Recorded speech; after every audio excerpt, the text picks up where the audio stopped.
Hello and good evening, everyone, from members from COEP Quant Finance and from all the people who are joining from all around the place. So today we have Mohit Jassi. It is pleasure to welcome our speaker for today's session, Mr. Mohit Jassi. Mr. Jassi holds a master's degree in mathematics from the University of Warwick, UK, and has a strong academic background in advanced mathematics and quantitative methods. Through his academic journey and experience, he has developed deep insights into the role of mathematics in finance, financial markets, and quantitative finance. Today, he will be sharing his knowledge and experiences about careers in quant, the importance of mathematics, and how students can build a path into this field. We are delighted to have him with us today. Welcome, Mohit. Thank you very much. Yeah, welcome, All Mohit. right. So, Thank you. Thank you, Avi. do you want to talk anything about? Yeah. Yeah. So I'm Mohit, as Vedant rightly mentioned, that I have a degree in mathematical finance that I have recently completed from University of Warwick. I am really new to quantitative finance myself, but this is something that I've been all around for the past 2 years before my journey at Warwick began. And all I began as an engineering student myself, I was aspiring to have a career in trading and the world of markets, how they revolve, the uncertainty, and how when we grow up watching movies like Wolf of Wall Street and all those new jargons coming around options, put options during COVID. This was the new thing that trading is something that you can make good money with. And eventually, being a mathematics student, it enticed me and had a very good impact onto me. So, yeah, this was my journey that led me to the world of quantitative finance. And yeah. Okay. So, as a mathematics student, what Mhm. do you think the role of mathematics is in a quant, specifically when mathematics is a very heavy subject, which is used in different domains, all domains, as to say. So, how do you look as math's role in quant finance? Well, mathematics is something that is the backbone of financial mathematics and financial engineering because without it, the whole idea of finance and mathematical finance wouldn't exist. As the name suggests, that mathematics is something which makes the model work, which makes the trading happen. Right now, earlier in the earlier days, the trading used to happen through people on the floor, as we call it, the wolf. As there is Wall Street in New York, London Stock Exchange. People used to place bids. There used to be stocks. Derivatives used to be there. But as the advancement of computers and after the World War II, we have seen a rapid increase in the quantity of financial derivatives in the market. Now you have swaps, now you have options, now you have futures, now you have bonds. Bonds used to be there earlier, but the trading all throughout happens instantly. That build the bridge towards the HFT. The advancement in mathematics and computer sciences did evolve the market into something which is very dynamic, which grows instantly. There used to be days when people could have like traded commodities. Like yesterday, the price was different, and today the price is different. That used to be to 24 to 48 hours lag. But now you instantly see microseconds, price fluctuates, trade happen, people make money, markets crash. So the instance that the advancement led, and eventually mathematics was the backbone of it. So mathematics had to evolve in itself. There didn't used to exist like a whole set of what you can say algorithms and prediction models which were good at this thing, but quantitative finance in itself has grown because of the requirement of the market, because people need to predict. So that was the mathematics that was required, because mathematics had to evolve. We started having stochastic calculus. There was people like Lehman Bauman, who mentioned about how stock prices are stochastic in nature, stochastic processes. So yeah, this is how the whole theory of stochastic calculus and maths and like models evolved, and we learned further. Yeah, right. Um, Yeah. so Vedant, I think you have a follow-up question, right? Yeah, sure. So, where do you think, like, in what domain, whether is it about calculating assets, whether asset prices, or about prediction? Where do you think it all started, and where we are right now, and where we can go further of the maths role in the quant? Well, asset pricing is definitely something which was pondering our minds as we remember Black-Scholes, the famous Black-Scholes model, which came like to the world in like it was way older in 1973. Black-Scholes model came to the fore, where we have to place a mathematical formula to calculate the actual price of an option, because an option can be something which can, like you are saying $30, Abhi is saying $40, I'm saying $50, but what should be the actual price of it?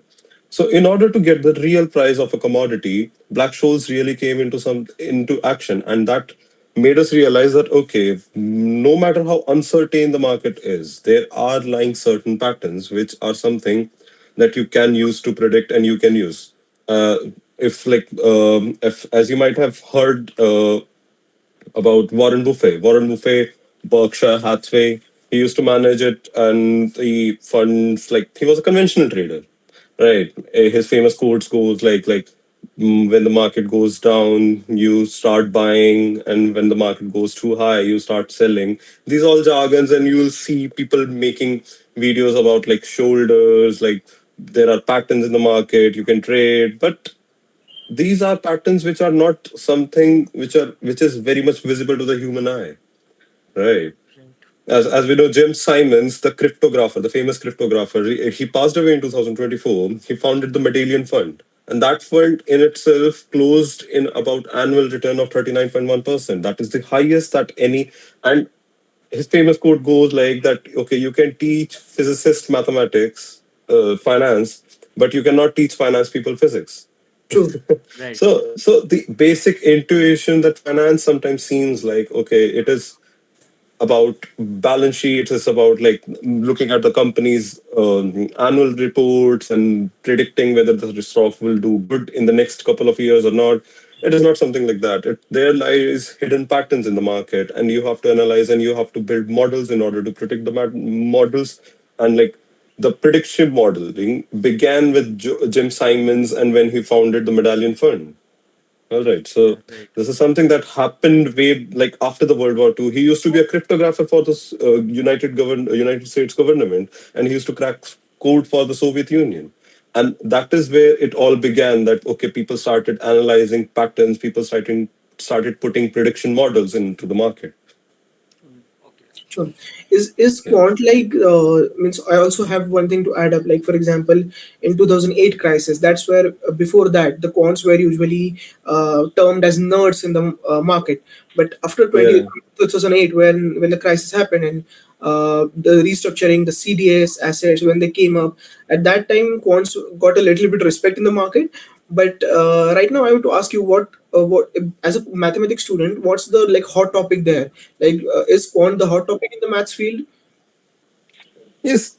Quantitative finance is something that has been a hot topic recently because there are not many people with a specialized degree into that. Again, this is not something which is very new to the play people, but it is new to academia.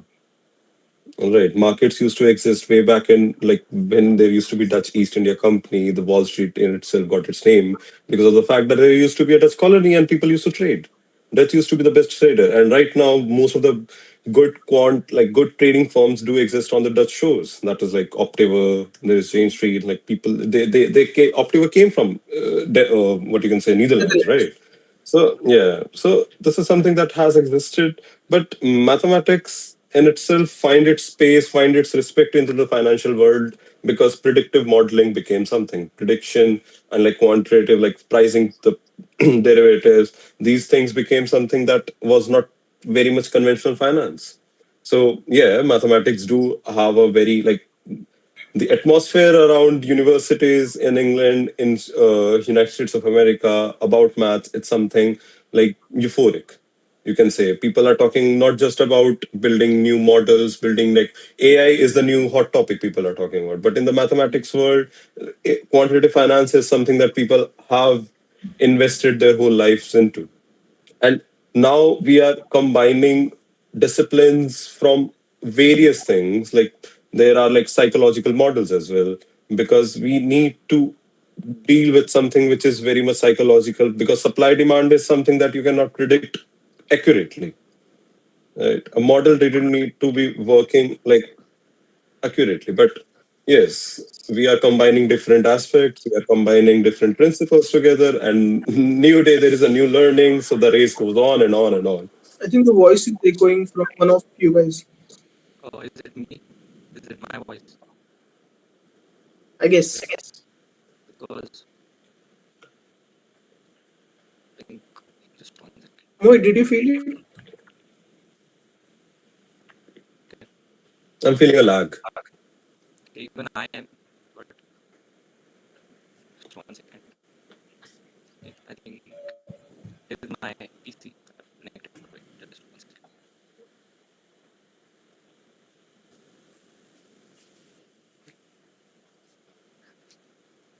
I think it has gone better. Okay, sure.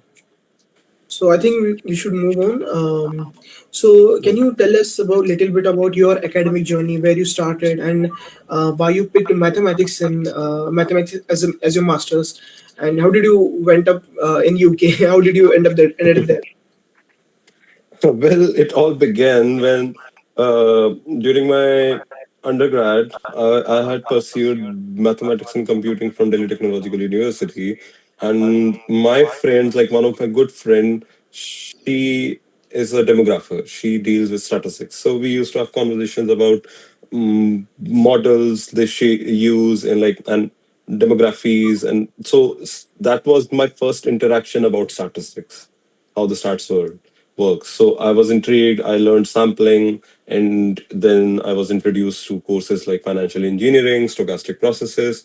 So financial markets are something which was not being discussed widely amongst the engineering circles, despite being mathematical course, a purely mathematical course. It was not being widely discussed. So during my BTech final year project, I took upon, and I before that, for my financial engineering project, I made what you can say a predictive model about GameStop short squeeze. GameStop used to be a stock, and like it in financial, what you can say in the market, it what you can say there was a very short squeeze. So I was into like analyzing whether the squeeze was random or was it like deliberate, and onto the history and doing some statistics about it. So I was like happy to do it, and that was my first interaction on applying statistics to the financial field.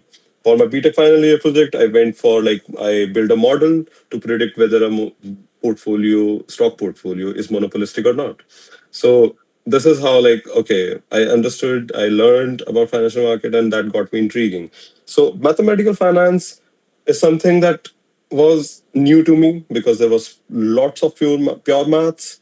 And while my academic journey towards my masters, I encountered a lot of new things which were ultimately, because in engineering we apply things, right? Engineering is something where there is a lot of applications. You do not go for the derivations. You do not sometimes always have to understand whether to apply Poisson, whether to apply binomial, whether to apply normal, like directly. You think about it and you put the formula in and you get rid of it. But when you have to eventually think about it, and when you eventually have to get invested completely, whether the basics are driving up. So that is where I understood that okay, mathematical finance is something that intrigues me, and I really wanted to understand and delve deeper into this. So that led me to here. Okay. So I just have a follow-up. So Yeah, you chose like after maybe your J and after your 12th you chose to do maths and computing at engineer. DTU, right? So Yeah, this branch specifically maths and computing, it's very rarely, it's not known much. It's mostly IIT centered branch. Was Yeah. it that you looked up to this branch in 12th itself, or like as you said, you got introduced to it by someone, I think, to maths in Yeah. general. Uh, but like overall, when you say maths and computing, so how much part, like, does it have a base of a computer science, or it's just pure theoretical maths, mostly axioms, a lot of maths related courses? And like if you can just brief up with the structure during your BTech, and like how it progressed into you doing a pure MSc. Like, were there any specific courses like game theory, right? And that made you dwell deeper that okay, this is what I want to do in for masters. Like there's always that one specific course we feel in our BTech, even if we did not enjoy the whole of the BTech, that this is what I ended up liking. So if you can just quickly brief up on that. Well, yeah, mathematics. In like initially during my 11th and 12th standard, I used to love maths.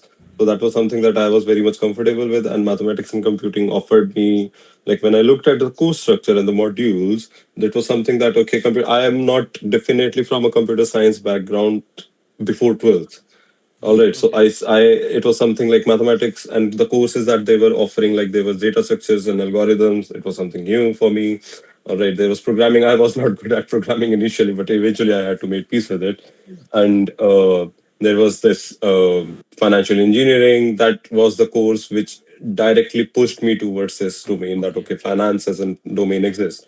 So mathematics and computing is a mix of 40% maths, 40% you can say computer sciences like DSA, ADA, and all of those courses. And there is a 20% that is like something about finance, like stochastic processes, probability stats, and financial engineering. And yeah, that is like what propelled me. Okay. Okay.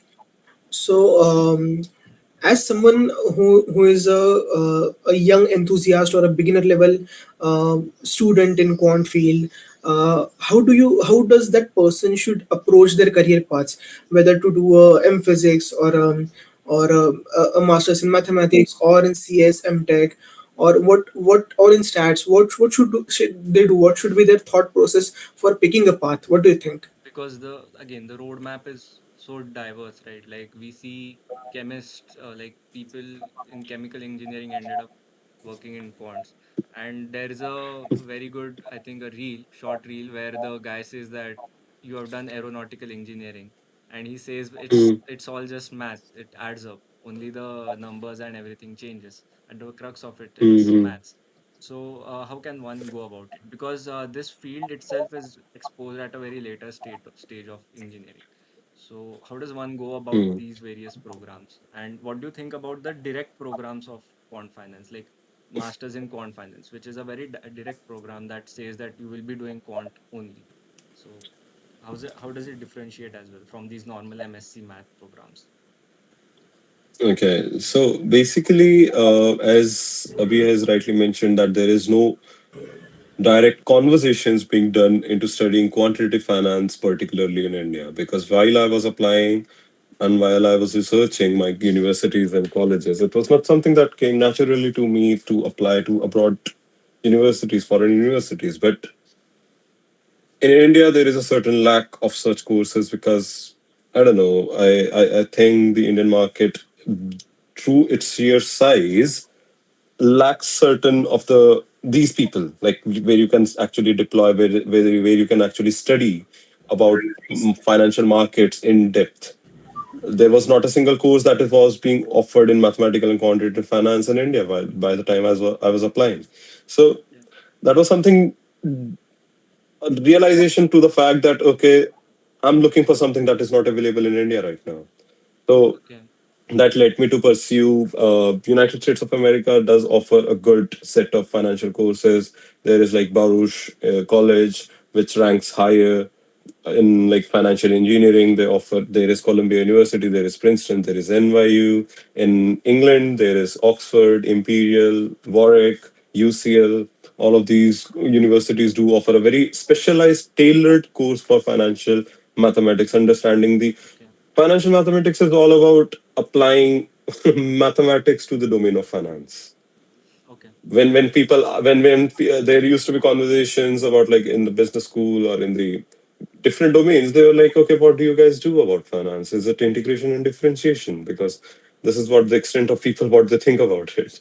But Yeah, right. there are times where it's not about, because this is something that is not being talked about a lot. Right. AI became a conversation, but AI used to exist in 1960s as well. Nobody was talking about it. So from the conventional courses, how the mathematical finance differs is in mathematics, you study pure mathematics concepts. Hmm. On top of that, during my master's, we studied how to apply those concepts to the domain of finance. Okay. That I'd say is a very basic difference that I've felt. And practically, pure mathematics is something that in India is not valued that much. Right. But at the end of the day, because we are more driven towards engineering courses and like very application based courses, because they end up paying very high, we land up good jobs in the industry. But pure mathematics, Indian pure mathematics, I'll say like one of the best mathematicians that I've seen over here are somewhat like they are from Indian origin, they have studied in Indian universities, and they do perform well over here, because pure mathematics and finance is something that is valued over here. Back in India, you'll find finance courses being taught in management courses. So yeah, that is Right. not something Exactly. that, yeah, that is the irony. I'd say current irony. But yeah, it is. I hope it changes. It evolves. Yeah. So, Even as someone, as you have been through the process, how would you suggest a person that which path they should choose, or how should they have an approach while choosing the path? okay, so Yeah, yeah. it might not be that a person, because when we are, as I mentioned in our like last call, that when you end up choosing a specialized master's, ends up Mm-hmm. making you very niche. And it so Mm-hmm. happens that there are students still in final year, and maybe they Mm-hmm. will work in a company, maybe they were not keen to maybe work in for that period of time, but just Mm-hmm. for that work X and everything, they ended up working. Now they get to know about this quant field, but then they are still a bit confused that should I go for this high level of specialization? Would it end up making me so niche that I'm maybe not opened up to the fallback option? So in that case, how would you suggest to go about it? Because again, depending on the job market as well.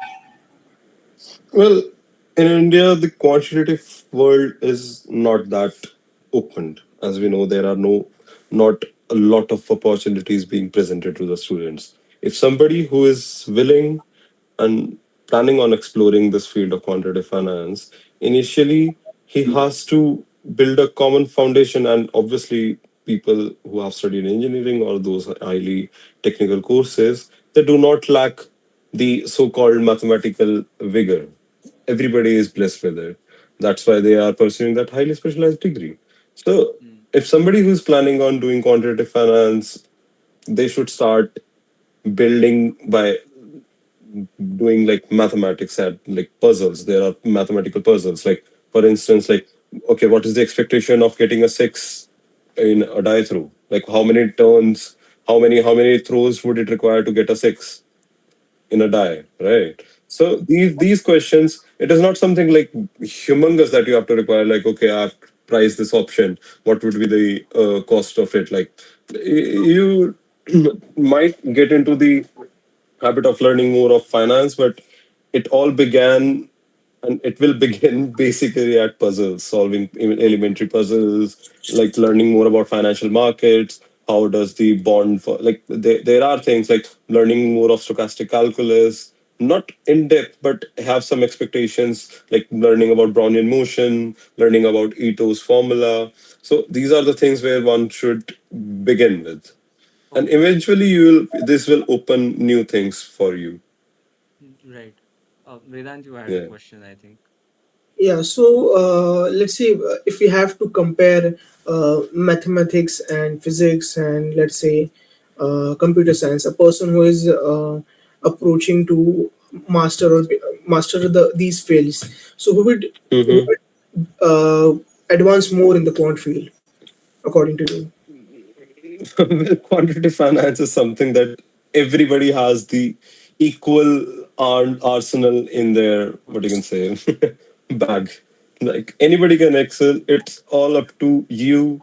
Like, are you like a risk taker? Whether like how comfortable are you dealing with like risk? How comfortable are you like doing maths, applying maths, deploying maths? If I like, if walking by suddenly just ask you something, and would you be able to answer that mathematical question? Like, do you require like how in depth you can think about mathematics? There are people like your marks and like intuition is something that is being built, and Indian education system is something that somewhat propels you to, okay, you can pass easily, you can like get marks easily, but you have to actually build that intuition mind that, okay, why are we getting this, what leads to this, why is this formula like this. You have to Mhm. start asking questions. So if anybody who is blessed with intuition and fast maths, they can definitely excel in like quantitative finance.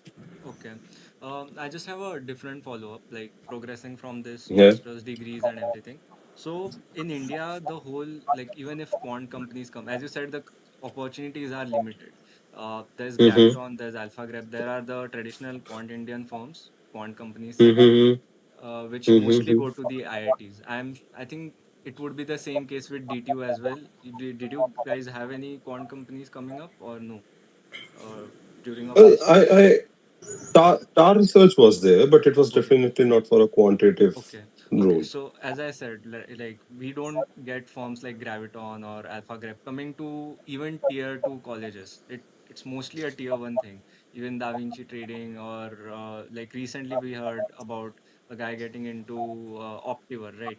So it mostly is a tier one firm game.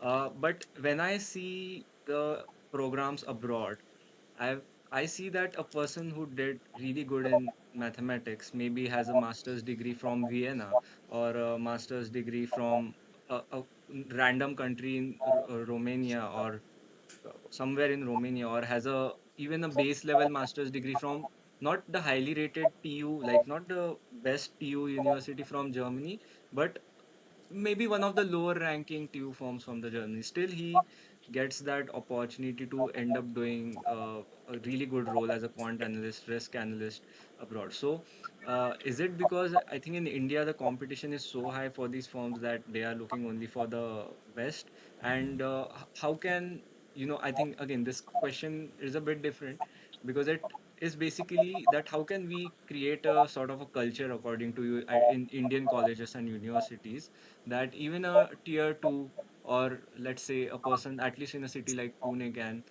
uh, Mm-hmm. dream, let's say, or at least try to get into one of the at least the local Mm-hmm. Indian quant firms, right? So how can we imbibe that culture as a whole? Like what should be going on the quant societies in colleges according to you? Well, quant societies in colleges, I'd suggest like to have something of a. Mm, well, that is a good question, I'll say. And quantitative societies, I our college didn't have a quantitative society. Okay. So this is something that you guys are actually doing good. That hoping to have a good quantitative society where people will discuss about. So I'll say start building your portfolios, like the people who are in your society and like people who are willing to join the society. You can collectively start building portfolios about models in the financial market. You guys can go and like study more about and have discussions about like uh, the mathematics evolved in the financial world, how the financial engineering works, because there is a huge lack of understanding of financial market Hmm. and financial world, even in the engineers and even in the people of mathematics, because this is something that people discuss at length. So you can have like sessions where somebody will study certain topic and you can call upon and discuss it amongst yourselves. You guys are good with computers, like engineering colleges are blessed with computer scientists, and there is a very highly reputable role called quant developer, which Okay. is something which like one of the most highly paid, because HRT, for instance, Hudson River Trading, they hire people who are algo traders. So you need to have a very good understanding of computer sciences and C++. So Okay. there are niche domains, and that question being rightly mentioned, that okay, why aren't the engineering colleges being considered for the highly paid roles in Europe and United States of America. So the current scenario, they do not care about the sponsorship because obviously they are paying you hefty sum Okay. of money and they do not lack money. So sponsorship is not a problem for them. But the governments and the institutions do require the local population as well, Hmm. right? So they Right. have to give them chances, they have to give them chances, and they have to manage the diversity.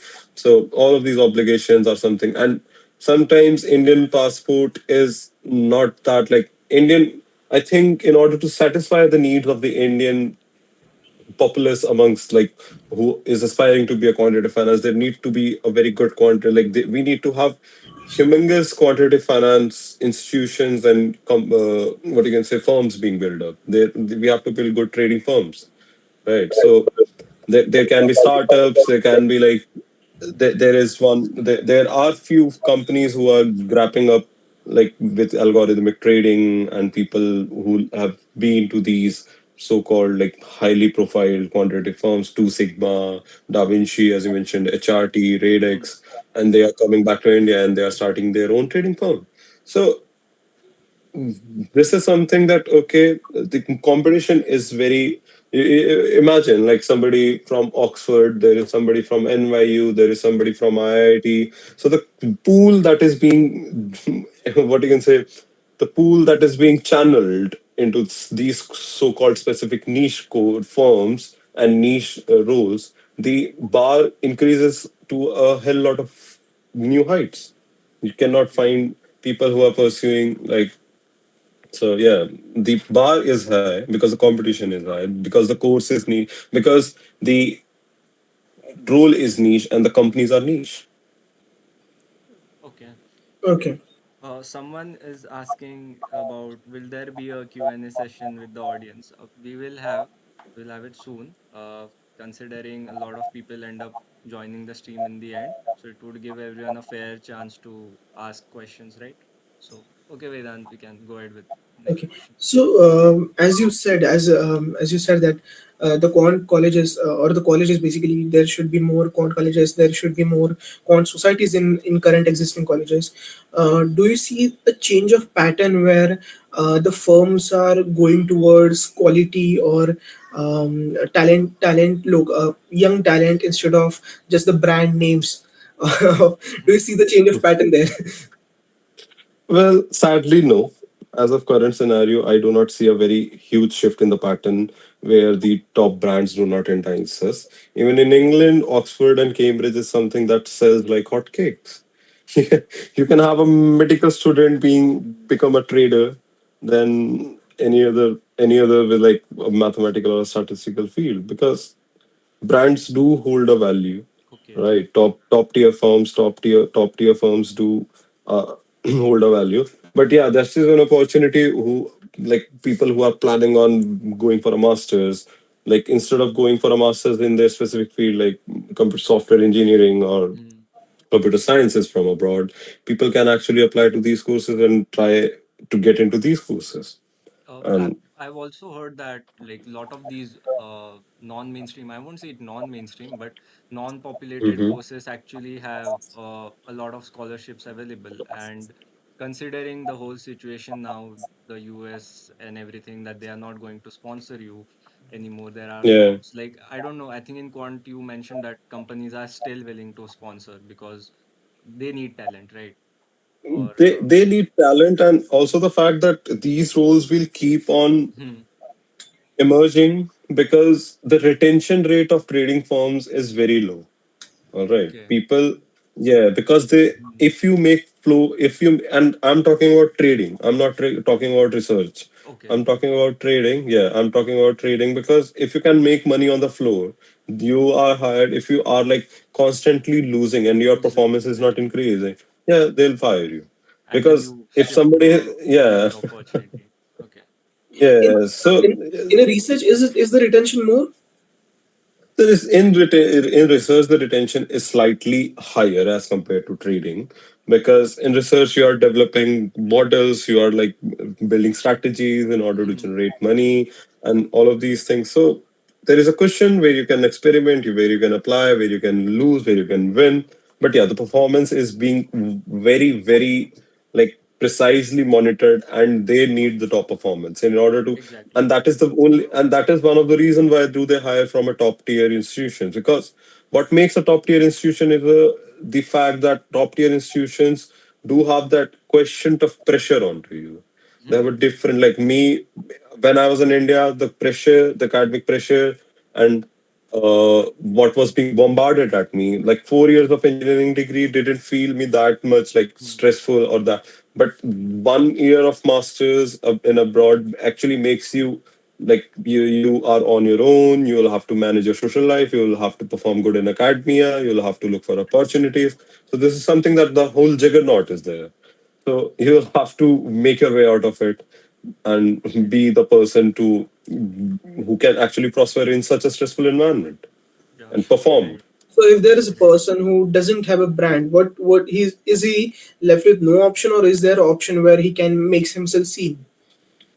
No, no, definitely there are various options, because you'll see people who come from very unknown universities, very unknown institutions, they end up having a good job at these firms. Because see, now the reality is that you might have to start low, right? Hmm. You might have to start low, With a. but eventually you can make your progress. You can go into tower research, as you have mentioned. There is alpha grep. All right. So if you have worked in a quantitative field before and you have excelled, you have learned, then you hold a very good opportunity where you can apply. Entry level roles might be a problem, but eventually, if you have invested 2 to 3 years into this domain, the opportunities will definitely increase. And rightly mentioned that there are quantitative firms being propped up. AlphaGrep, these firms Hmm. do prop up, right? Right, right. Again, like back to my question. My question was that when like such programs which are non-mainstream, like quantitative finance, because mostly people choose either the management programs in Europe, or because it has a really good management infra, choose the management programs. They will choose their they will try to do masters in their own stream, and such programs Mhm. do have do not have much of scholarship opportunities considering the overall competition, but non-mainstream programs like mathematical finance or applied mathematics, etc., have scholarship enough amount of scholarship opportunities.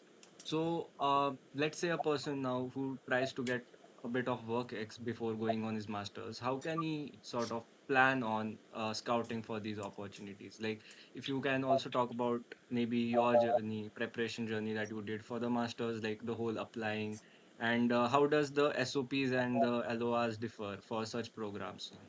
Because there are videos on YouTube that talk about how to write SOPs for a ENTC master. There are videos that talk about how to write LORs to get a master's in material science, maybe. There are a lot of people available on LinkedIn and free to talk, but people in quant, generally, they are not so publicly available to talk. So how does the process work for these programs, or writing SOPs and scouting for those scholarship opportunities? Well, scouting for the scholarship opportunities depends on the grades that you have gotten in your previous degree.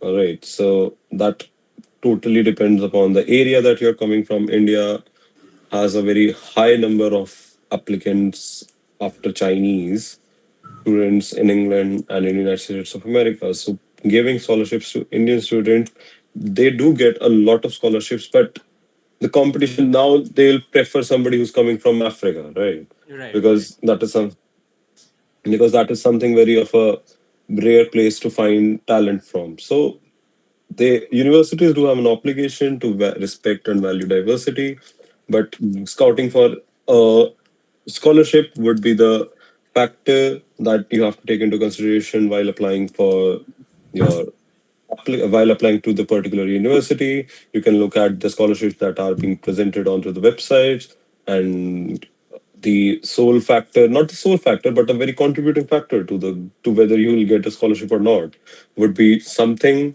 of your how did your academic journey been, how was, like, as you mentioned, there is a work experience mentioned as well. Exactly. So whether the work experience was aligned towards the degree that you are pursuing or Okay. not, because of it, yeah, because a very good question that was being asked and that is still being asked by the universities is that why do you want to pursue this course? What is the Exactly. motivating factor behind it?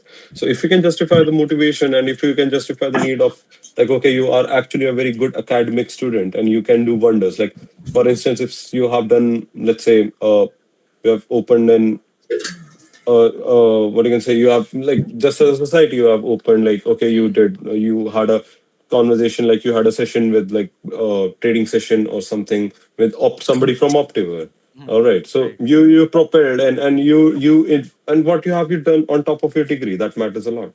Exactly. How So, yeah, what led you to this degree, hmm. right? What So like after your engineering.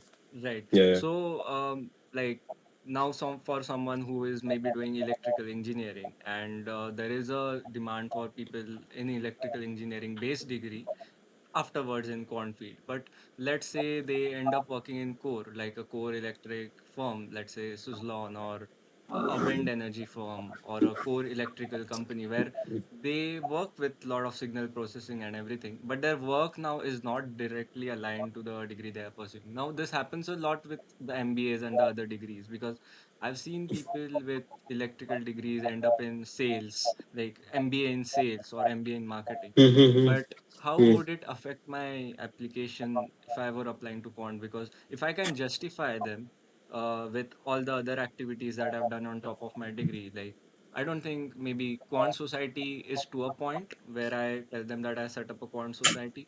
But on top of that, if I did some projects around quant with people in quant, or maybe made a infrastructure to do a trading competition with one of the quant firms. They came to our college and I developed the infra for it. And that's how I ended up to get to know. So does that serve as a valid justification? And then they can be like, okay, right, your work X was in core electrical engineering field and now you wish to shift. So, okay, we can ease a bit out there. Or is it like, no, your work X is totally into extreme core and we just hope better for you. Right. So you better not No, apply. Does it work like that way? no, it's not like that that they limit you just because that you do not have the relevant work ex, but you'll have to show a shift in your work ex. That Hmm. earlier you were working like you used to work in signal processing, let's instance, like okay, in parallel you were working on a project where you applied signal processing and like the in financial markets, for instance, you develop particular models for the prediction Okay. modeling, or you can say like pricing, because these are something that is like electrical engineers do make good quant traders and Right, good right. quant researchers. Because if people who are good with what you can say differential equations, they are good with like underlying maths and they can understand the applications and they can like HFT is something that is very much aligned towards the electrical engineering components. So Right. if you can show a sizable shift in your career journey and that you incline and that you at least veer towards it, you can do online courses which can say that, Hmm, okay, I've right. done this particular course, I've studied this. You can write a research paper or something where you can like where you have found something of a new uh, application or a new finding into the data. All right. So if you can, because quantitative finance, every field is applicable towards quantitative finance, even if you're from psychology, right? Exactly. If you can show that okay, you have learned this thing from that particular degree, and now you are applying to it to the quantitative Hmm. finance world, Okay. it will be the bridging gap. Okay. Okay. And just one follow up on the whole WorkX thing. So, do these universities abroad for such programs care that if your WorkX was in a small firm? Because again, this is a question of choice. Many people are like, we would choose an MNC because it has its own brand value.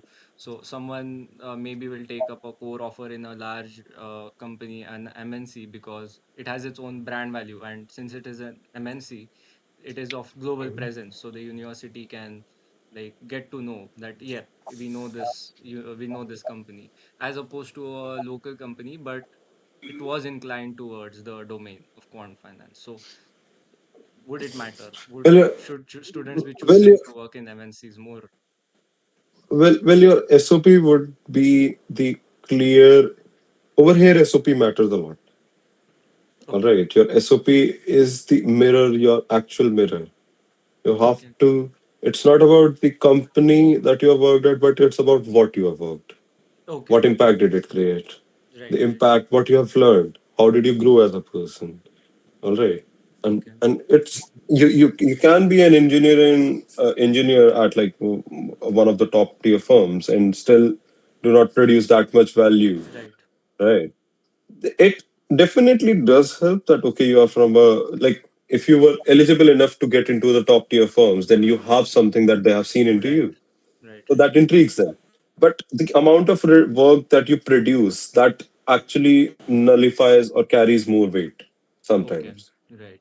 right? And whether like where you switched, like how like okay, you were working for 1.5 years into a certain firm, what was your next switch, where did Okay. you move on to, Okay. right? Right. Yeah. Vedant, Yeah. you had a question, I think. Yeah, sure. So I think before moving on to our next section, which is about the job world in quant finance, let's put some light finally on which are the best university programs for quant finance, and then we will move on to the job sector about the quant finance. So like, what's the job world around it? Well, as rightly mentioned, that there is a very niche requirement, what you can say, that particularly focuses on the financial engineering or mathematical finance field. Because even a BSc or even a BSc finance, BSc mathematics student does have equal opportunities presented to him into getting into the quant world as there is the opportunities towards the MSc and those particular courses. Because computer scientists, physicists, chemical engineers, all of them do have. But as you have mentioned, that if somebody has to compare whether to like which course to go for in specifically financial engineering or mathematical finance, I'll say QuantNet is a very good website where you can see the Okay. reviews, where you can see, yeah, where you can see the applications that have been through and what was the reaction towards the people, like how did they enjoy the course, what were the shortcomings, what were the learnings, where they are working, and how the Right. and yeah, I was checking recently. Baruch came up to be the very good Exactly. university. Yeah, Baruch College is there. There is Columbia. There is Princeton. Right, these do offer Cornell. These do offer very good course, and they can shortlist their priorities according to it. Okay. Sure. I think just before we move on, um, okay, just last question related to the current employment scenario in Europe. Like you mentioned before, that there is a whole issue with everyone, like right now, everyone has that work visa issue. So such things like how does a student stay updated to such conditions, right? Like even now in the US, there's issue, but how can one stay updated with these requirements so that one can decide, because there are pretty good universities in Asia as well for quant. There's NUS, there's Hong Kong universities, and these are more math heavy than ones in Europe. So how can one stay updated with these work visa requirements? Do you just ask your seniors who are working, or you just surf, but then again surfing the right sources, as I mentioned? So how does one stay updated on the whole work visa status? The work visa status, as rightly mentioned, that work visa is not a problem for a quantitative firm because Okay. they do not they do not care whether to if you are talent, they'll get you from the moon. All Exactly. right, if you're talent. Now you'll have to break that high ceiling. How enough, like how capable or how eager you are to break that high ceiling, that matters. Exactly. Right. So, yeah. So you'll see somebody from, as I've mentioned, that a medical student got into Optiva. There are people making it to Jane Street. Right. Right. Right. So it doesn't matter where you are situated, but how talented you can show yourself that okay, how into you are into the quant field. If you are Okay. good at maths, if you are doing like if you are like there are trading competitions. Right. They used to happen like there is like a whole plethora of options that are available to it, and you can go for it. Yeah. Okay. I think Yeah. Vedant will now proceed to the job market, I think, section. We can start with how degrees align, but I wanted to discuss something about quant trading, but there's no program as such, there's no specific degree requirements for that. one of that role. So if you have a question that has popped up in your mind, maybe just go on. I'll add up to it naturally. Okay, sure. So, my question was all about like our next segment is about the quant job market and how the job market is evolving or how was it previously. I think, can you like walk us through like how the market was before like past 1 or 2 decades? How is it right now, and how you're seeing it moving in the future?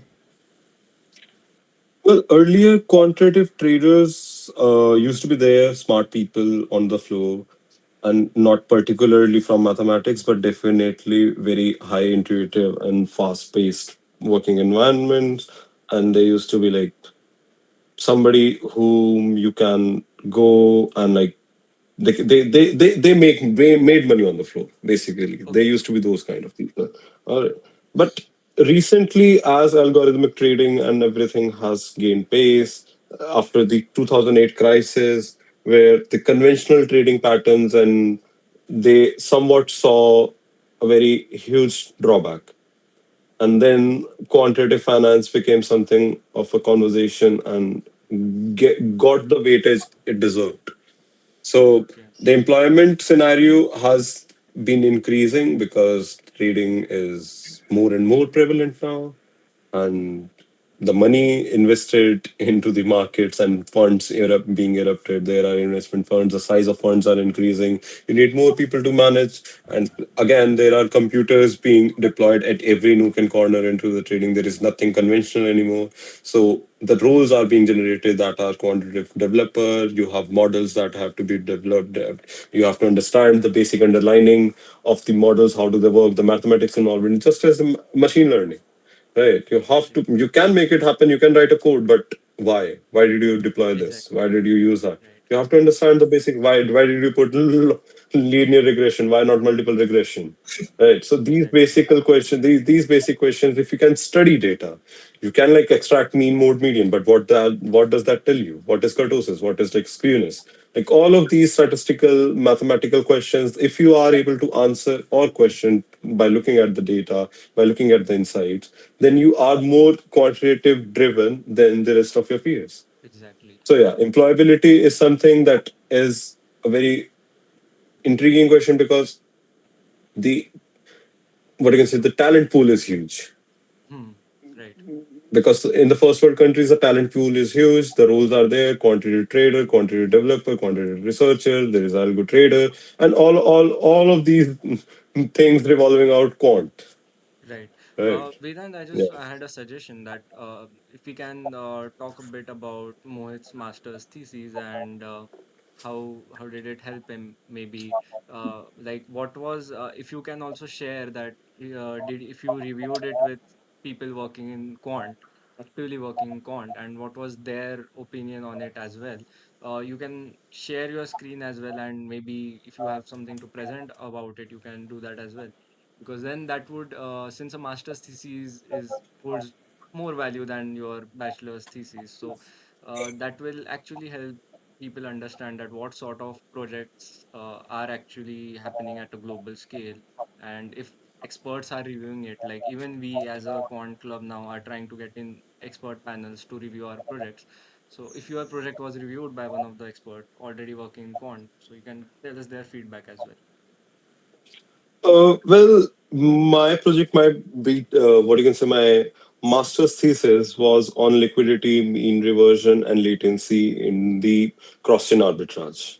All Okay. right. So it was based on crypto. All right, as it suggests, crypto. It was based on Ethereum and Arbitrum chains and whether the arbitrage that exists is profitable or not.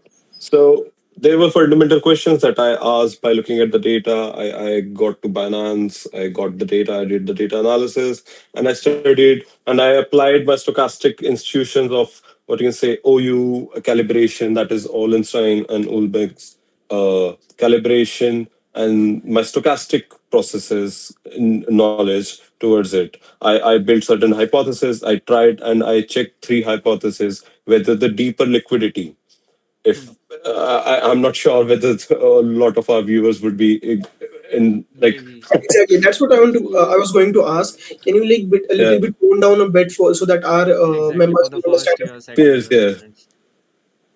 Okay, yeah. So latency as the name suggests that, okay, Ethereum is a cryptocurrency chain like a blockchain. So Right. now Ethereum is something which is costly to trade with. Okay. Arbitrium is also a crypto chain, but it uses the blockchain of Ethereum. So sometimes the prices are supposed to be similar in certain sense, but there exists a difference between the Ethereum's price and Arbitrium's price, right? Okay. The gas fees. There is when you trade, you pay, There are right? minting You fees, pay the gas pro. fees. Right. Yeah, vending fee, gas fee. So Arbitrium does have a very low gas fee. So, but and it creates a difference because supply demand is the factor that is driving the price, right? So there are certain differences, minute differences between the prices of Arbitrum and Ethereum. So my whole thesis revolved around whether that small difference, that small arbitrage, right? If you are, if somebody wants to understand arbitrage, they can simply think of it like, okay, you bought a pen that was worth 10 rupees onto a Exactly. certain shop, and then like around the corner into the next street, you find a buyer who was willing to buy it for 12 rupees. Okay, So I definitely, you'll buy. just want to interrupt you. When I think of arbitrage, I try to give people the example of Coldplay tickets in India, right? But I don't know if that's the correct example because that's what happened. Mostly people bought it in bulk for cheap prices, and the next street they are selling it for exorbitant prices. You can continue, but I was just asking if this is the right example of arbitrage or not when I try to Well, explain it. you can mention, yes, for the same commodity, you can buy and sell at the same time. And arbitrage, the basic difference is that you do not put in your money, Okay, right? Yeah, you do not put in your money and yet you make profit out of it. okay, You borrowed 10 rupees from Vedant and you said that okay, I'll give it to you in an instance. You just do the trade, you make 2 rupees profit and give it back give to it back to Vedant. Vedant, right? 10 rupees. Yeah. Right. So like you invested zero and yet you made a profit of rupees two. So that is arbitrage.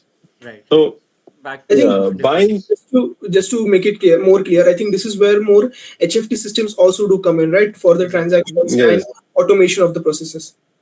yes. Right, This is something that market drives around it. You find arbitrage, you make you solve those massive like hundreds of equations. You find that quotient. Okay, we can make right. arbitrage out of it, and then you do. That is where mathematics do come in, Okay, back right? to the gap in the gas Yeah, fees, right? So yeah. The between gas fees. Ethereum and our Ethereum, I think. Yes. So if there is a gap, so eventually it has to be what you can say profitable. It can be profitable Right, if there is a difference, price difference. But at certain times, you have to also analyze whether to buying from this chain to selling that chain, whether the price increases, like whether it is profitable enough or not. If the okay, gas fees is enough to overpower the arbitrage that is being presented, that this is not a profitable trade. All okay, right. So yeah, so I built certain hypotheses whether the deeper liquidity is something that is a financial term, which means the availability of assets to trade. All right. right, So for yeah, for example, during COVID, oxygen cylinders were scarce, right? So people who were buying for it, they had to pay higher prices. The demand right, was so high, the supply was so less. So that resulted in a very low liquidity. All right. You do not right, have enough to trade. You do not have enough, right. like, if you want to buy Bitcoin, but there are no Bitcoins being traded. Sellers, So the right, liquidity is exactly. scarce, right? So we have like, I questioned whether providing deeper. Now there is an order book. The crypto world works around an order book. You have orders coming in. All right, X Y is equals to K. That is a very famous equation of the order book. You have X is a particular commodity, Y is a particular crypto commodity, and then you have K. The K remains constant, right? Right, So, so that pool has to remain constant, and whether providing deeper liquidity, whether increasing like whether you have more options to trade, whether the deeper liquidity will increase our ROI or not, our return okay, on investment or not. okay. So that was my what you can say, and whether the gap that is being presented with the Ethereum and Arbitrum. If somebody is saying that okay, for example, I'll buy Ethereum at X, and if somebody turns up and says okay, I'll buy Ethereum on X plus 10. So Okay. whether deeper liquidity, if I do not have what you can say Arbitrum or Ethereum onto my table, I would not be able to make that price possible, right? Right. So Right. if I have more assets, if people have more assets, would the gap price increase or decrease? So I have to do it empirically, and I have to analyze the data, make assumptions, and my second hypothesis was about whether the what you can say ROI, whether you can say yes, whether the ROI, the return on investment, is different when the half life. In financial world, there is a concept of OU calibration, OU mean reversion. That prices Okay. do tend to return to their mean prices after Hmm. certain Right. ups and downs. Exactly. Yeah. They tend to return to their mean prices. Mean This is prices. a famous concept. Yeah. So I want to check whether the return on investment is different when the and it takes time, right? It takes time to get to the mean reversion. The mean reversion happens. It takes time, and now I have to check whether the latency is me buying the asset, me executing the trade, and what if the price just changes? Because crypto Right. world price changes in instances, right? Whether the Yes. arbitrage vanishes or not. So the time that it takes from for me to get one place to for make a sale and make a purchase into the next chain, that's latency. Whether the latency would whether I would be able to beat the latency or not before the price changes. Okay. Okay. Yeah. So how would ROI, how would my return on investment differ on it? All right. Okay. And Okay. lastly, whether the multi-chain liquidity providers. All right. So if I put in an order into the order book, so I am a liquidity provider, right? Right. Whether and if I put orders on every, like even on Ethereum and on Arbitrium, right? If somebody wants to imagine an order book, it would be like ask and bid. You Right. have an ask price, you have a bid price, right? So you have Ethereum order book, you have Arbitrium. If whether the multi-chain liquidity providers have a better edge than a single chain liquidity provider. Okay. Okay. So that Yeah. means that the liquidity providers are present if they are present in both of the commodities, or if they are present in one, which one would be better? Right. Okay. Yeah, which one would be better, and how would their Okay. like loss versus rebalancing when you sometimes rebalance your portfolio, right? You Right. change because if somebody, yeah, you buy more, right? So loss versus rebalancing, whether Okay. the multi-chain LPs would experience more LVR than single chain LPs. So Okay. these were my hypothesis, Okay. and I was doing it under my supervisor, Professor Olga Klein. She's a very renowned professor in financial technology and crypto world. She has taught me advanced trading strategies in my master's. So I like this thing propelled me towards pursuing a dissertation under her, and she herself and a quant expert that is like dealing into the financial world did review it, and I got a review that okay, my first drawback would be that I just limited myself towards Ethereum and Arbitrium. I could have gone for Polygon, I could have gone for like Okay. multiple chains exist that uses the framework for Ethereum. And secondly, this is something niche that again there are not a lot of what you can say research onto the multi-chain Exactly. arbitrages I've and not cross-chain seen arbitrages. exactly. I've not seen much quant research in crypto as compared to other exchanges. Vedant has a follow-up on the Yeah. one of the maths hypothesis, but um, Yeah, so basically, I okay, just have go a ahead. small follow-up question on this. So, when you were deciding on what to build, how did Yeah. you correlate your mathematical knowledge or the field to the mathematical problem, or did you first collect did you first find the problem and then found a solution, a mathematical solution for it, or you did you had a thing that I want to build something on this, and that's how you build up the project? So how did you find your problem statement and figured out that this is the right way to approach it? Yes, as I've mentioned that the literature that is present in order to support this current hypothesis of cross-chain arbitrage is very rare. And arbitrage is something that in finance we all talk about, right? So cross-chain arbitrage was something that was not very much discussed, but yes, it was something that existed. So during my conversations with my professor, during our classes, we used to see that okay, arbitrage exists, how to make profit out, how does the market making works, how do you bid, how do you set the bid price, how do you put the ask price. So if a liquidity provider can generate profit out of making whether to like what price to bid at, what price to ask at, so if you have that leverage, whether you can make profit out of it, so why can't we do it through the cross chain, right? Okay. So that was my intuition behind it, and that propelled me towards it and delve deeper about it. So the reason why I asked this question is someone not specifically building something in crypto, but in any Yeah, qualified related domain. How does he yeah. approach or correlate the mathematical field or the finance field? So how does he correlate both of these things? How does he approach it? Well, well, the correlation exists by the mere fact that these things go hand in hand. If you are dealing with something in finance, that there need to be and there would be something mathematical underlying of it. So there are certain questions that you'll ask. For instance, if somebody is dealing with HFT, right, high frequency trading. So if they are dealing with okay, how the upcoming orders affect the price? Let's say that's a very simple basic question, that how does the upcoming orders affect the price? Like how Mm. the price will fluctuate and to what degree the price will fluctuate. There are certain equations to work upon. You can back it up with the data, right? There is hypothesis being existed. I just mentioned that, okay, whether the deeper liquidity, whether if I provide deeper liquidity, would the gap close faster? So Okay. these hypotheses have to be like backed by mathematical applications that okay, this is the equation, like how the things work and whether the framework support my hypothesis or not. Okay. I just have a different question now. Like, it's related to the same things.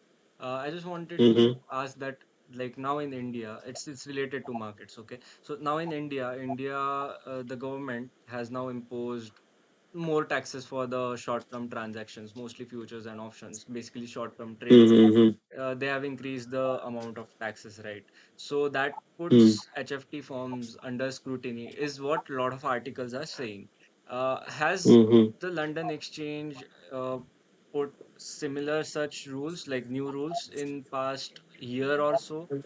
And are they still pro HFT? Is the London Exchange? I don't know the regulating body, because I know that there is Mm-hmm. Deutsche Börse in Europe, but I don't know the one for the London Exchange. For India, it's SEBI. So are they pro Mm-hmm. HFT, or what is their whole outlook on these quant firms? Because that also matters. Like the industry that you are working in, how pro government is it? That also matters a lot. So So what's basically, your just say? to add more on the question, so in India, what's happening is Mm-hmm. the Indian government is trying to bring in more regulations regarding algo trading, high frequency trading. Mm-hmm. What's the scenario for this in the London or in Europe? Basically, what's happening there? Are the governments and regulators bringing in more regulations, or the easing down the regulations? What's happening exactly?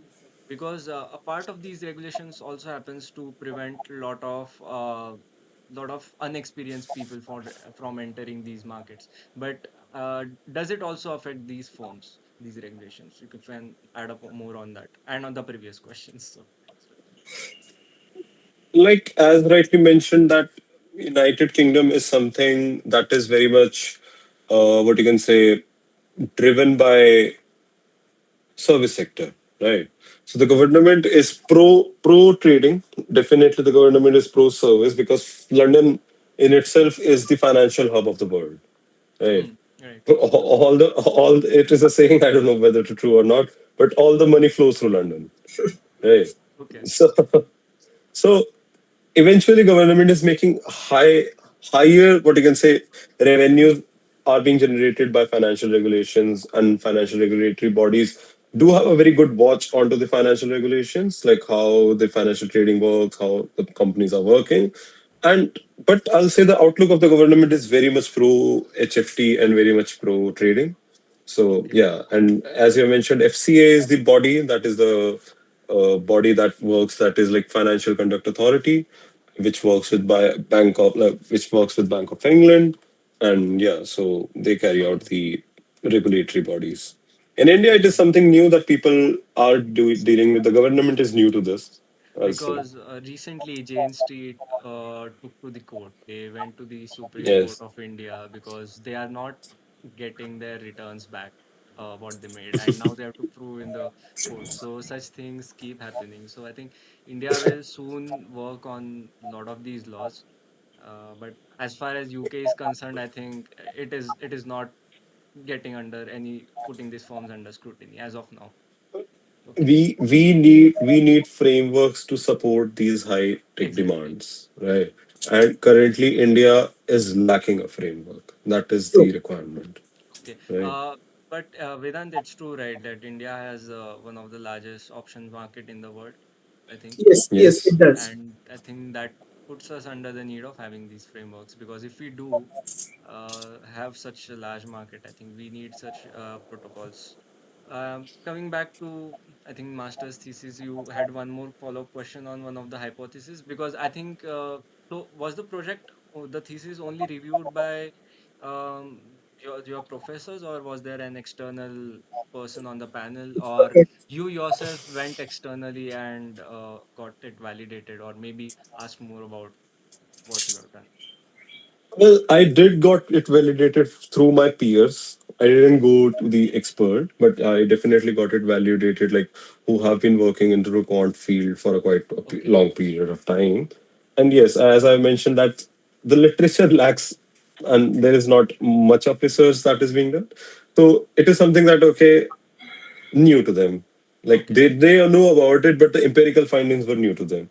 So okay, yeah, the review of it was like okay, it added something to the academic world, but it needs more to be worked upon. So that right, was my yeah. So obviously, I we think just get 3 months. Yeah, okay. You just get 3 months. You are saying something. I think that yeah. that We, asked my we question yeah we earlier. just yeah we just get 3 months for the dissertation, and we have to do it super Okay. rapidly. Okay, I was just going to ask that there's ResearchGate for like for our core projects, core engineering projects. We have ResearchGate, we have Hmm. Google Scholar for good papers.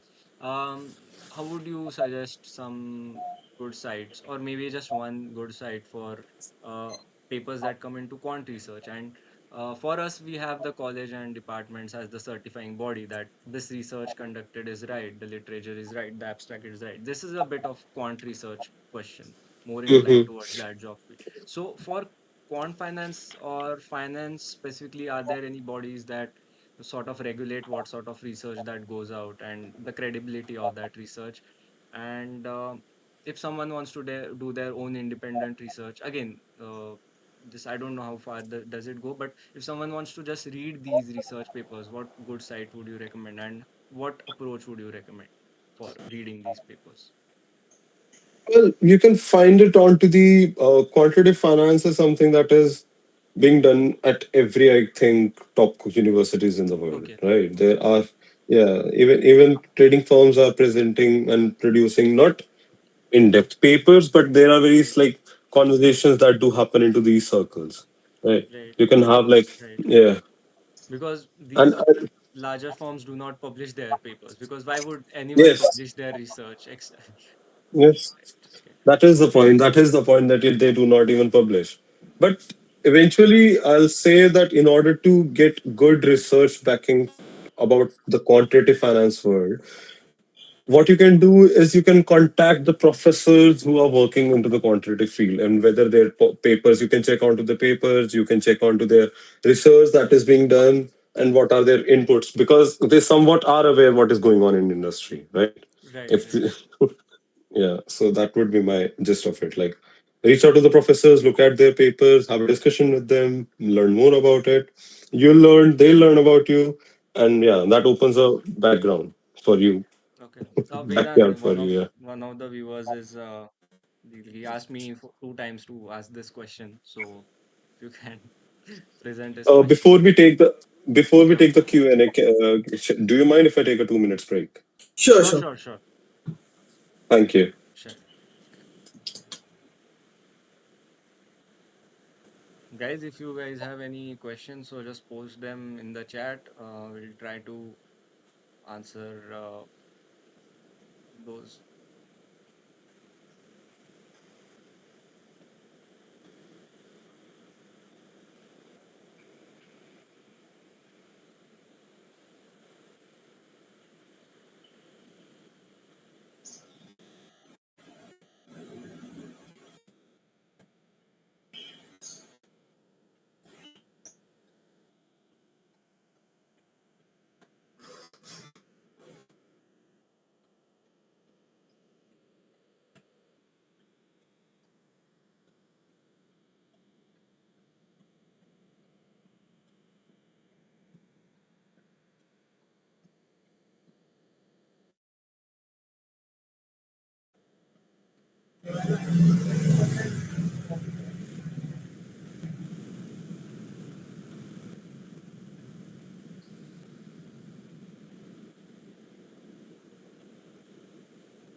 We'll we'll ask that AI question soon.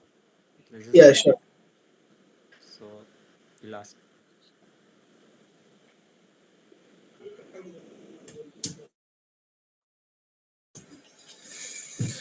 Because I will be back in one minute.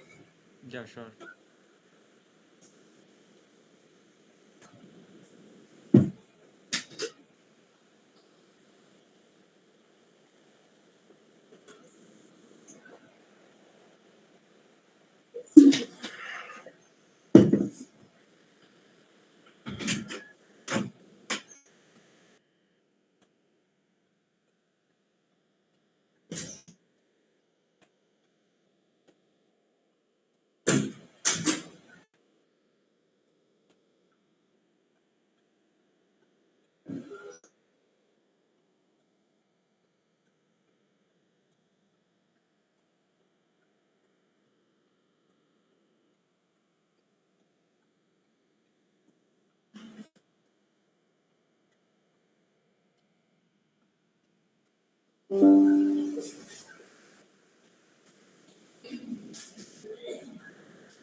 Okay. So first Q&A. I think Vedan, just go ahead. Ask.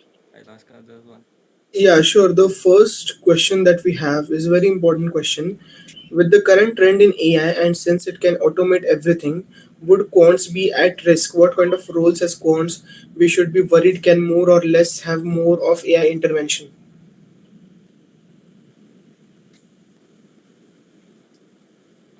Well, AI is something that is obviously it's the elephant in the room. Everybody is talking about. Every field is being somewhat affected by it. But quantitative finance is something that is computer driven. The very basic questions of quantitative finance are like mathematical driven, model driven, intuition driven, risk driven. AI would definitely be a helper, in such field. Like you cannot just blindly apply a model. You cannot just blindly build an intuition. You cannot just go for predictive modeling straight away by writing certain codes, right? Right. So it will definitely help, what you can say, beginners who have solid maths, decent coding, curiosity about market, or ability to question models are simple. But the practical applications of it have to be driven by you. All Right. right. So you by using the AI, you will become a better thinker. It will definitely not eradicate. It's not just a simple piece of code. Right. Quantitative finance is not something simple piece of code. It involves a whole team of people working and applying their mathematical intuition, financial intuition all together. Right. Right. Just Which to add which up one, on that. which Okay. role would it affect more, whether a developer role or a trader role or a researcher role?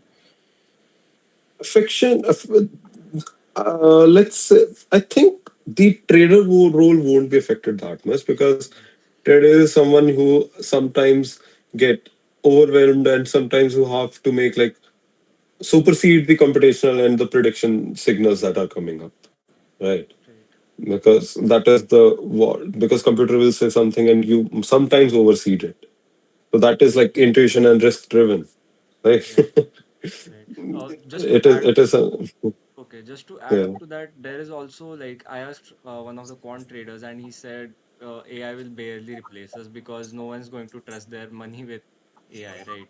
Because in a field like medicine, in a field like finance, AI clearly it's just written down there that for financial advice, you just can't trust a machine or for medical advice. Like fields, high risk fields like medicine and finance, where you're dealing with millions of money. So is that also a reason that lowers the chances of us getting replaced as an industry as compared to design or most of the web dev? Well, yeah, so it will help you become a better thinker. You'll learn things clearly more into, like, what you can say, in less number of time you'll learn more things. So that is how quantitative finance field would get impacted by Okay, AI. Now you'll deploy models in a better environment with a better understanding, with a better mathematical institution. So this will definitely assist, but I do not see it at a point where it will be, what you can say, straight away replaced. okay, That will be a very far-fetched thought, okay, to be replaced. Like AI cannot completely replace the human brain and human right, intuition, right, as you mentioned in the right. So it will be an assistant, like just as there was phases where people moved on from traditional trading to these HFT okay, environments. So the broker didn't just vanish, right? The broker right, just right. got Bigger, the role of the right, right. broker became the role of the market maker got highly technical. Highly Right. technical. Right, But the market maker didn't just completely vanish off the market. Right. right, So it'll get automated, it'll get highly technical, it'll get evolved, it'll get faster, but it won't be replaced. It'll evolve right, eventually. right. And Yeah. just to add up to that, a different question. Do you Mm-hmm. like it's some unofficial speculation that I'm asking from my side. Do you speculate AI crash, like the whole AI industry bubble breaking down, breaking up? Like you are a person in finance, so do you speculate such a crash? And if yes, what would be the extent of it? Because now there are companies running on these lot of these AI products, and they are bound to fail. There have been reports that Deloitte used some AI for automating the stuff, and they had to pay a fine Mm-hmm. because the AI did it all wrong. So, do you speculate such a Mm-hmm. fall, and would it affect the markets as well? So, is it a good time to maybe go short on AI, right? So, that's what an unofficial speculation, I would say. So, Well, it is. I'll see it as similar to the dot-com bubble crash. okay, That okay, yeah, people invested so much money onto one side, and right, when they speculated that okay, the computers might not able to do everything, so the tech firms crashed. But this is a speculation. But I think AI holds a very good weight under its right, belt, that it can go a very long mile. So Okay. yeah, going short and long, it is something of a financial prediction that I'm not in a good shape to make right now because we do not know whether what it is being channeled into the Okay. Okay. yeah. So moving on to next question. Aditi asks, how has studying quant finance changed your way of thinking? So this is a bit of a psychological personality related question. Well, after studying, I will say humorously that it has added probabilities at every corner. Like you analyze, you study, you think a bit differently. You think like you start asking very minute questions. That has what changed in me. Now even a basic theory seems like okay, why are we studying this? Like the very why question is now popping up in my mind more often Hmm. than Okay. earlier. Yeah. Right. Okay. Question from my side. Does studying a specialized master make you a good poker player? Like in quant finance because you are dealing with game theory. So does it also end up making you a really good poker or a really good player at these games at casinos? Because uh, we see such stuff on Instagram, right? That someone from quant industry is like, I left my quant job to play poker full time, and now he's winning every game. So how do you think of these narratives? Like Well, you it walk in as a good poker player. well, well, well, it might be a surprising fact that it works vice versa, you Okay. know, because if Yeah. you are a good poker player, yeah, if you are a good poker player, then there's a very high probability that you will be a good quant, Okay. Okay. a good trader, because that appetite of risk. Because one of my friend, he used to like while playing poker, he used to calculate expectations of every card. So you are dealing with probabilities, you are dealing with certain scenarios, you are using your brain, you're calculating in your brain. So Right. if you can do these things in split seconds, then you are definitely built for that. So play, playing poker is something that comes hand in hand with trading. Okay. Yeah. I think it's not just about poker. There is also like a lot of different games. Like Right. even chess. There was one chess grandmaster who said that he got offers from quant companies to hire him for hedge funds. Yeah. So I think Yes. it all revolves around identifying patterns and identifying those patterns live and quick as fast as possible. Yes. That's what it makes the Yes. difference. Speed matters. Right. That is the point. Intuition and speed matters. And poker is one of those games where these things do come in handy. Right. Right. Um, Yes. Vedant, do you wish to ask the next question in chat, or do you have a question to add up because you were not there right now for some time? Yeah, sure. Go ahead. You can go ahead. Okay. Someone has asked that how much important does an FRM, so Vedant, if you can abbreviate the full form, how much importance does an FRM certification hold for making our case strong for a master's in financial engineering? So this question revolves around a lot of the courses, right? Okay, so this is a good question. Like CFA and courses, these precursor courses, are they of any help? Like especially the global certifications. Uh, I would say if somebody has done it, good, but it is not something that will be a icebreaker. Right, right. There's also All right. CKF, by the way. What do you think about that? Uh, can you please repeat what is CKF? CQF, Chartered Quantitative Finance. Okay, okay, Chartered Accredited Finance. I think yeah, these things do come in handy, but for a master's student, it is not something that they expect in a very wide length, Like right? If you can, someone at the undergrad level, what do you think about that?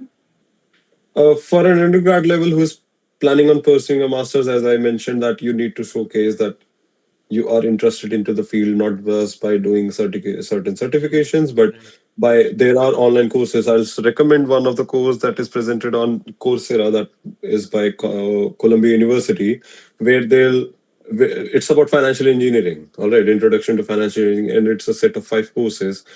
You can do that, you can understand more about it, and you can actually help, it'll actually help you update your profile towards a more quantitative field.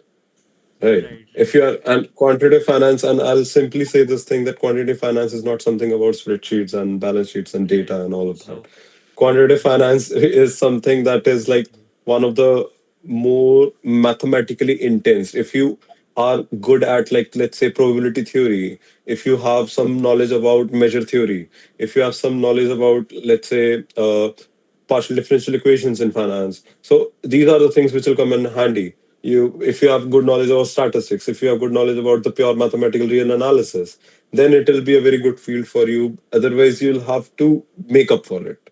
You'll have Right. to, like, yeah. So again, like coming back to this whole course thing. So there, this is a different, like I've heard this lot from people who have done specialized masters, that they say that these certifications are not so quant specific, like they won't add up to it. No. However, contrary to that, in India, there are so many people with CFA level one, level two, like at least level two people who work in quant, and they do advocate doing these courses. But I think they add up to the fact that they teach you about the markets more, they teach you about financial instruments more, because financial instrument is your playbook, right? As a maths person, you can that can be, that field can be changed. But this is a specific area that you work on. So if you wish to learn maybe about the whole finance things, you wish to learn the finance jargons, then these courses I think might add on to. But as opposed to Yes, being these quant, again. This is not required if you want to pursue a master's in finance, not financial engineering, not right, mathematical finance, or not quantitative finance. Then these courses will definitely help. But pursuing a financial engineering or mathematical finance course, these certifications won't be of that much of a help. One right. might imagine. Because I've noticed that, because mostly people working abroad in quant field do not have, not always have a CFA. Some of them do, They but they in India, at they least say everyone else, like, they say because it is something that, okay, in order to be a good, let's say, a good managers, right, most of them do have an engineering degree. So right, that doesn't mean that engineers do make a good manager. right, right. Vedant, you had something to say. Yeah, sure. No, I don't have something to add up here. I think, Okay, can I go to next question then? yeah, I think I have a question, Okay, which good, is good. a very, very great question, by the way. So, one person is asking, what was your biggest model failure, and what did it teach you about risk that textbooks don't? Okay, this is a good question. Okay, model as in financial model. Right, Financial, like any yes. model that you Yeah. had maybe traded on as well, or not traded Okay, on, so but you failed. well, financial model. There are conventional financial models that do exist that we have worked upon, and it is not something that I have done, but one of my peers have done it. So they built up a strategy. That strategy did work, but eventually they deployed it onto the Indian market. And I was having a conversation with them. So they just simply say that whenever there is a holiday or something like that, Okay, the market just completely behaves erratically, because trades, Indian market is diverse. It is very, very difficult to predict, Indian market right, is diverse, the models, and again, coming to the apart from the jokes, no model is perfect, right? right. These trading firms, they do not have a, like, mantra behind their Hmm. screens that gets them the right rate and gets them profitable. Out of 100 times, if your strategy is making profit 51 times and losing 49 times, that is a good model, pretty good Exactly, enough model. exactly. That is what you need. You do not need to have a 100% accurate prediction model or a 100% accurate learning model. So the learning out of any model, the one thing, do not rely heavily on model. Models are bound to, and diversification is the key over here, right? Right, Do not put all the eggs into the basket. Have a model which is robust. Go for robust checks, right? AI doesn't do robust checks. Humans right, do robust checks. That is right, where robustness checks work. If your drawdown is being dragged on, right? If your drawdown is being dragged on, these won't lead to the profit. You have to get those Sharpe ratios. You have to go for the Sortinos. You have to analyze. You have to discuss whether the strategy is profitable enough or not, right? okay. And so Yeah. it failed badly, like you were saying, they tested it on the Indian market. So, like, in what way did it fail? Like, did it ended up kind of The making a ROI, the ROI, yeah, the ROI was red. okay? Yes, the ROI was red. I think that Oh, explains it. Okay. Yes. And it was on, like, You said something about the holidays. Live trading. Yeah, live trading markets. Behave So live different trading on market. holidays. Okay. Okay. Yes. Okay, so there's the next question. I think if you don't have to add up on this, so the next question is, how has studying quant finance We changed? asked that. I asked Oh, that. okay, Change okay, the way of thinking, right? Yeah, yeah. we asked that. So it made, so just to repeat, it made him more probabilistic driven, Sorry, my bad. made him more analyze, question the why of a lot of things, because, and that's what most of the finance people out there keep doing, right? Like once they are into that field, their why becomes more stronger, their intuition more becomes more stronger. um like we can see that happening.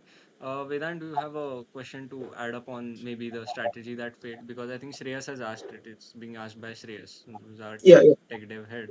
So you can ask something because he's working with strategies and this question was expected of him. So Vedant, if you can add up to that. Yeah. Okay, so what was the conclusion? Like, what did they find out? Like, if there's a holiday, what changes in that period? Is it the volatility? Is it the volume? The number of volume again, the trades during, like if there is a holiday upcoming. So people have placed what you can say trades for a certain period of time, right? Hmm. Right. In international markets, holiday do not impact. Right. Okay. In England, let's say if you have an holiday, the markets won't be closed. Right. There Okay. are certain times when the market is closed. So the market is somewhat predictable. The time frame is different. And if you are dealing for, let's say, and the trading window is different. Right. So Okay. the time frame that you are working at, it makes models more robust. Right. But holidays in India, they come at a Hmm. cost that, okay, no trading will be happening. All right. So the models adjust to it. The prices do adjust. Like, okay, you have a mindset that, okay, you have to buy it on Monday and you have to sell it on Friday. Right. So most of the people, they somewhat see a fluctuation. Like certain people say that pound sterling trades against rupees the lowest during the Wednesday and Thursday period. So Okay. and the conventional traders do kind of get a hinge of it. So the time period is a factor. All right. So yeah, the model did have a very it needs to have robustness checks as well for these ups and downs. Okay. Okay. I think we don't see any, we don't see more questions in the chat. So think we are what 6:17. We were thinking till 6:30. We were continuing. So guys, if you do have questions, we do have around 13-12 minutes more. Uh, we started out off at I think 4:45. So Okay, so there's again one more question from Shreyas. He's asking, are financial markets more predictable in cross section or through time, and why? Are financial markets more predictable through cross section? Cross section as in cross chain, right? I'm hoping that I guess. Shreyas means cross. Yeah, cross chain. So predictable markets in cross chain. I will say I do not think there is anything that I've come across that will validate thing, and that is a good question that I'll keep thinking okay, about it. Okay, this is a very good question that I'll think that okay whether the market becomes more predictable, and the predictive nature of the market comes from the sheer fact that you have the models working, the baskets are there, there are certain conventional regressions that are working, right, there are certain firms that are still using like HRT uses still regression. I was having a discussion with a quant recently and he mentioned the same thing. So yeah, but I do not think like okay, I've delved deeper into this question. This is a good question that I'll get back okay, to if okay, I come Sure. across it. Yeah. right. Uh, Guys, you can ask your questions. We just we have 10-12 minutes more, and we can put them up. Um, I did have a question to ask as well, but I cannot call it, fortunately. Even you have 12 minutes. So, do you have like? anything specific about HFT that you can add more light onto? Meanwhile, the questions come up. Like, do you have expertise in HFT, and can you talk about it a little bit? Okay. Yeah. Or Well, again, I my question as well. Like I'll add up on this only. Like, what are your future plans? Like, are those HFT centric or okay? Answer this. I'll put my question next. okay. So yeah, HFT is something that okay, I do not have a direct experience with because HFT you do not. I can do n number of research, but what happens on the floor happens on the floor. Right. Right. You have to be into the flow. You have to be onto the floor. You have to deploy strategies on foot. You have to discuss it amongst the different quants what they are dealing with. So I'm looking forward to it while being in an internship. I'm looking for an HFT intern. I hope to get into it and apply and learn more about it. So yeah, that is my HFT story. And onto the career path, yes, I do definitely do want to delve deeper into the quantitative finance field. And this is really intriguing, high reward, high risk environment where there is no, what you can say, drawbacks of being laid back, right? If you're a laid Right. back person, you ask questions, you start analyzing everything from scratch, but that adds on to your rewards, Right. right? My question was that, like, are your future plans quant research centric? Like, are you like after with like there are some programs, masters programs that are so good that they push students towards going into further research. They end up making them Yeah, go into the quant research side. Then, or was this a program that shifted your focus now towards like other non-quant roles, but still risk centric, like risk analyst, or maybe there is a lot of credit risk analyst or risk analyst roles that maybe people with these degrees also get. So, what's your outlook? Are you trying to shift towards those or into the research? well, the as the course has been driven mostly towards the pricing quant roles. Okay, Okay. you have you have certain financial derivatives where you price, you use models to predict and to get the price done. And yeah, that the course is specifically pricing side. Me personally, I'm more inclined towards the quantitative research field because Okay. this is something that I enjoy. I enjoy research. That is Right. what I have learned. Yeah. Like as I said, like there are programs that push you into research. You end up liking Yes. Yes. research. Yes. Vedant, you were, I think, reading something you want to ask. Yeah, no. I think before it's not like a question. It's just I want to know Hmm. on your opinion on something. So there's been people who are from physics and mathematics or even from engineering. Their point of view is that it's a very noble field, not quant, the engineering or physics. Right. They could solve world hunger with it. Exactly. But They could solve universe problems, but why quant and why not that? What do you think? like Like, is it exactly. moral enough? What is it? Like they will say stuff like an applied mathematician could have been so noble by teaching Yeah, you could people have solved the maths, right? answers, Exactly. questions of Yes, universe. he could have solved most complex problems in that, but look at him. They went all into the quant field. Now they're like they're shorting on things that are going to happen. I Like mean, like you are to basically shorting on put it fog, in, right? is quant finance immoral or unethical, according to you?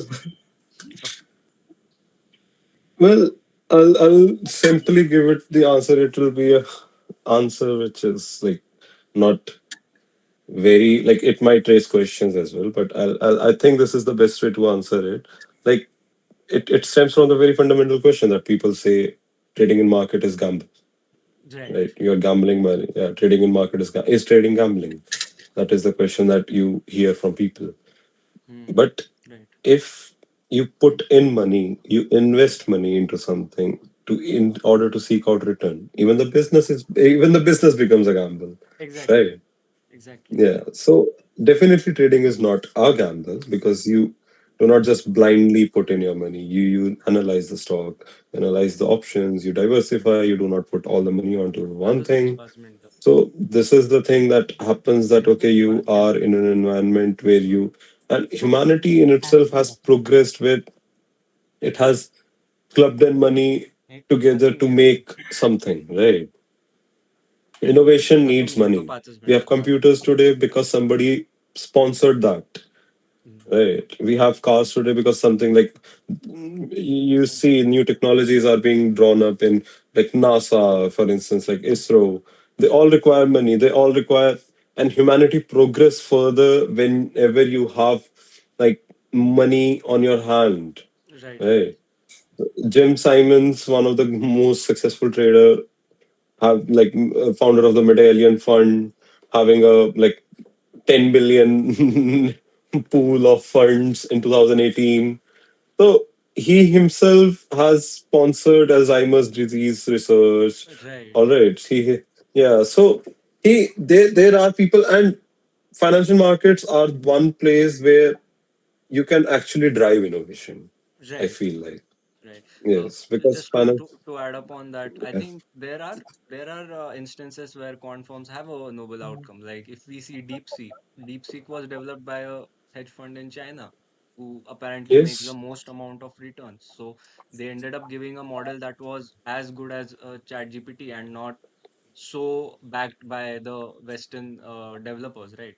Like when people are skeptical of using a lot of stuff from the West, they're like, the West is getting all my data and everything. But they prove to the world that even a non-West inclined, like non-Western country can develop this good of a model, and it was a quant firm that built it, and that too as a side project. That's even amazing. Like while trading with so much amount of money, they had enough time to make DeepSeek. So that's so I do think there come noble outcomes. There was also a statement that said that um that you are like this quant firms are stealing, like they are making it tough for workers with, like they are stealing the jobs indirectly of the blue collar workers, to which a person replied that no, they aren't, because this field requires highly intelligent people, and uh, who have to do a lot of like the amount of work that you put in, that pay is justifiable for that sort of work, because people with not so much of intelligence would have been able to do it. So I think that we can It's take about the that as a factor of risk. If I give you £1 million today, you can invest it, you can spend it, where to spend it, and where to make money out of it. So the amount of risk that you are going in with the market, you cannot just bet it on any horse. You have right, to analyze. You have to like give all the intuition, all the brains that you have. right, So the compensation to it and the stress that a person goes through while dealing with exactly, such an amount of money is worth it because you are actually putting in better worth, better efforts. right. Yeah. So I think, do we have more questions on the stream? I think we are coming. Okay, okay, okay. I think Shreyas has asked. Okay, okay. Can we keep this as a last question, Vedant? Yeah, sure. I think Yeah, I think we'll have this last question, then we'll wrap it up. right. So, what data has more alpha? Okay, what data has more alpha, fundamental data or the price data or historical data? Is there a specific advantage of using any kind of data? So it's related to the alphas like weeks, and what sort of data has more alpha and edge in the markets? Well, I'll simply say the data which is as minute as possible has the greatest alpha. Okay, Right. If Right. you if you have like, yeah, as minute as possible, it has the greatest alpha. And historical alpha is like historical data is sometimes errored with like you have certain events that do go on, and I cannot simply say that okay that whether a particular data has the greatest alpha or better alpha, but the chances of getting a better alpha increases if you include jumps. All right. If you include jumps, if you include certain events that happen and that can actually make you get a better edge to the market. okay, Yeah. yeah. Okay. Uh, so I think let's we can wrap it up. Vedant, you can conclude Yeah, give the members concluding statement. sure. So it was a great session, and especially for me, I have learned a lot from this discussion. And I hope the people, our members who watched it or who will watch it later on YouTube, I hope they learn more about this, and at least it should be able to create a enthusiasm in them, a sense of curiosity in them to learn more about this field, to learn more about mathematics or more about physics and about finance. And yeah, I mean, it's our whole purpose is to create the curiosity in the people of from our college, from others, to have that curiosity to learn about this field and build more things better. So, with that, I would like to conclude this session. Especially thanks to Mohit Jassi sir to talk to us, to give us his important time. And yeah, we love this discussion, and I've learned a lot. So, we would love to stay connected for further discussions and for further collaborations. So, thanks a lot from my side. Thanks a lot for Mohit for connecting me, and thanks a lot for coming on board as well. Uh, okay, guys, this was it from Quant Finance Club. We will continue posting more such sessions again. Thank you. Okay, thank you. Thank you very much, guys, for your time. I enjoyed it. Thank you. Sure. Thank you. Thank. Hope you have a wonderful evening. Do you have something to say as on a concludatory Okay, note? yeah. No, as I simply say that it is definitely what you can say a very good feeling that I'm getting that okay, people are much more talking about quantitative finance because earlier during my times, quantitative finance was not something that was very much talked about. Now you guys have a society. It is interesting that you are interested in about as Shreyas mentioned that alphas, which data. These questions are definitely there, and I'm happy to see more such questions and more such minds thinking towards that direction because India in itself requires a lot of such intuition built firms and intuition built mindsets to collaborate and work towards driving what the Western countries do have at the fore. Right. Yep. All That right, was a great insight. Great. sure. Thank you Okay, very guys. much. Thank you. Thank you. We'll see you guys